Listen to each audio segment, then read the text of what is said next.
It is showtime once again.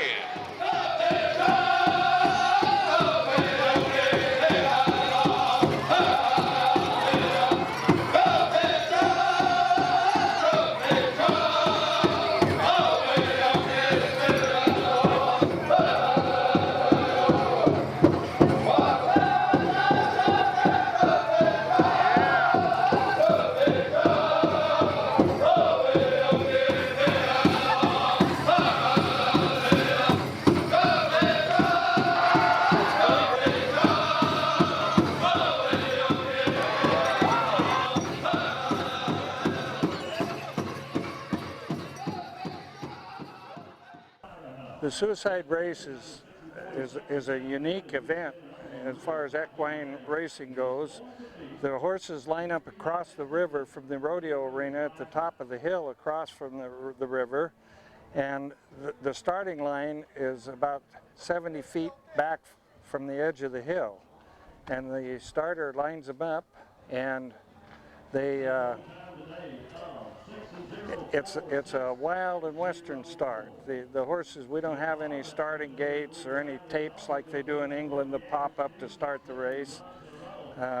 He just lines them up as best he can, and there's 20 horses in each heat.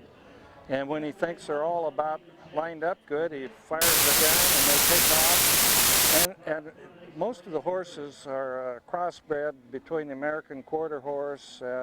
There's some working horse stock in them, some wild Mustang stock for wild horses off the range. Extremely sturdy horses, but they're also extremely quick. And the horses are doing them probably about 30 miles an hour as they reach the crest of that hill. And they leap out magnificently over the edge of the hill, and they land 30 or 40 feet down the hill. Now the hill is 220 feet long, and it's at a slope of 38 degrees, which is quite a steep slope. And they race all the way down to the river, and then they leap out into the water, and the Okanagan River is 330 feet wide at that point. They swim the river. Normally in August, they only have to swim about 20 or 30 feet, maybe 50 feet, because most of the river is quite shallow at that time. But they swim as far as they have to, run the rest of the way, and when they reach the bank on the far side of the river, there's a dirt ramp that comes out that leads up into the rodeo arena. And they race up into the rodeo arena, and we have a finish line put up in the arena, and the first horse that comes across the finish line is the winner of that particular heat. Well, our first race was in 1935. Our Omak Stampede rodeo started in 1933. The first two rodeos were held over on the high school football field, right on the grass. They were looking for kind of a signature event.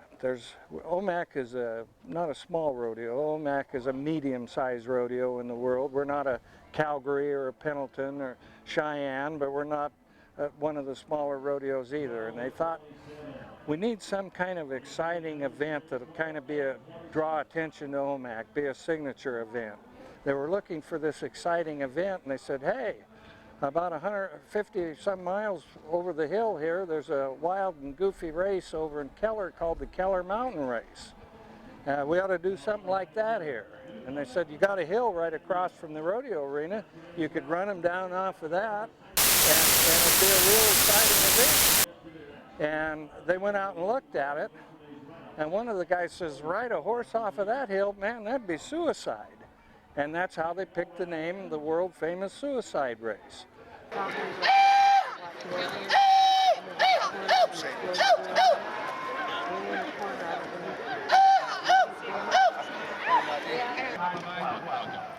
There's 4 races, and as you can hear the drums going down there right now, it brings us back to our culture that was here long ago. This race was in Keller, Washington before they made the dam, and this race has been here for about 69 years. But at this race, we'll show you, and anybody can ride, but when you get down to it, there's 20 they put in this race, and it boils down to about 5 or 6 guys that want it. You're sitting here on your horse, and them drums come to life, and it brings you, I don't know, it does something to your soul. I've ridden bulls and saddle bronc horses for 10, 12 years prior to running here. But your adrenaline is constantly flowing. Oh, yeah.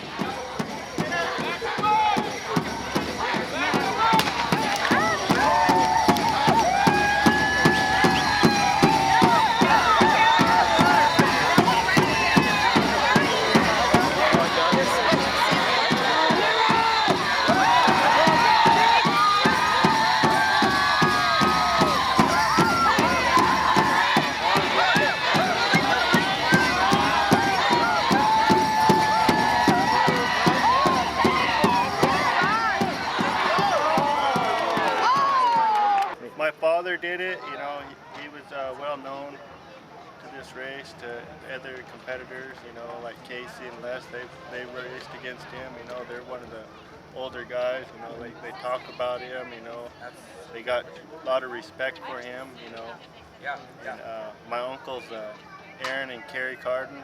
Oh yeah. They're my uncles, and I lived with them. I run with them, and you know, and that was who I wanted to beat. Right. You know, and that's what, you know, when I run against them, you know, I wanted to beat them. They were number one.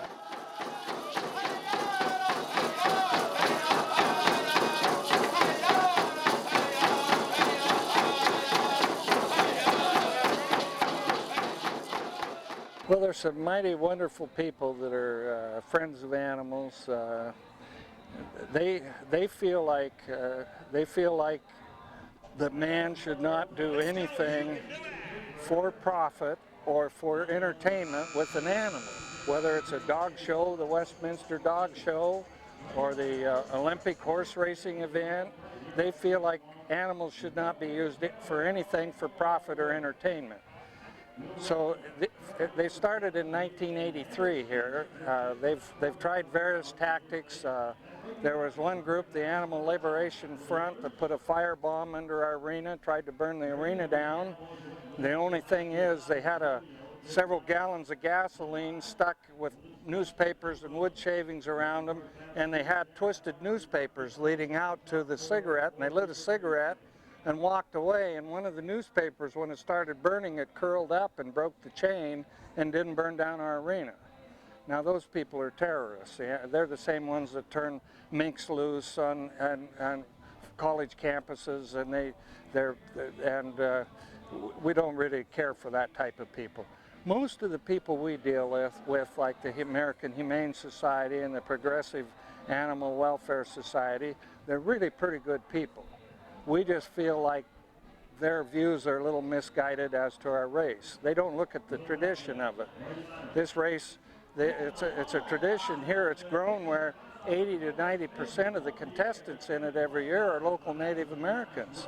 It's very important to their culture and very important to their society. This has been tradition and culture for long before colonization. Right. We were here, and this is just part of our culture and heritage. Yep. When I was here in '96, they wanted to boycott the race. Mm-hmm. And that's fine for their issue. Oh, they should come live up in our country. I mean, the horse is our best friend. You know, we use that horse for everything. We don't just use it for this race. Right. I mean, it's just like any competitive sport. You know, this is our sport. You know. We love competitive horses, you know. Mm-hmm. We like to see who's the fastest, who's the best, you know. Yeah. We love our horses, you know. Yeah. I mean, it's not like we're forcing them, we train. Right. One of the criticisms that the animal rights activists use against the race, they say, well, the rider can choose whether or not he gets in the race. The horses can't. That we just run them down off that hill for all the money and glory, and the animals have no choice.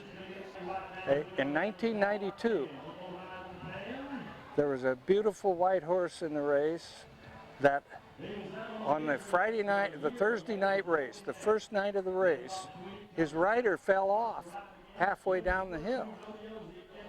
And the horse was leading at the race at the time his rider fell off. That particular horse went down the hill, swam the river, ran up in the rodeo arena, finished first without a rider on it. So the owners and the riders tell me that when it gets to be about suicide race time, their horses start getting a little jauntier step. They have a lot of pride too. If you take two horses out on a trail, anybody that's ever done any riding, if you take two horses out in a field and start walking them, after a little bit, one of those horses is going to be in front of the other. They have a natural competitive instinct, just like human beings. I mean, them horses are conditioned. Yeah. And them riders are conditioned. It's not like, and there's vet checks, stringent vet checks that go on there every night before the race. Right. And it's a serious deal, and your qualifications are a month before this race even starts. Right. You know, people say that it's a rough race for the horses, but as you can see, it's a soft, sandy hillside. I mean, it's not bad.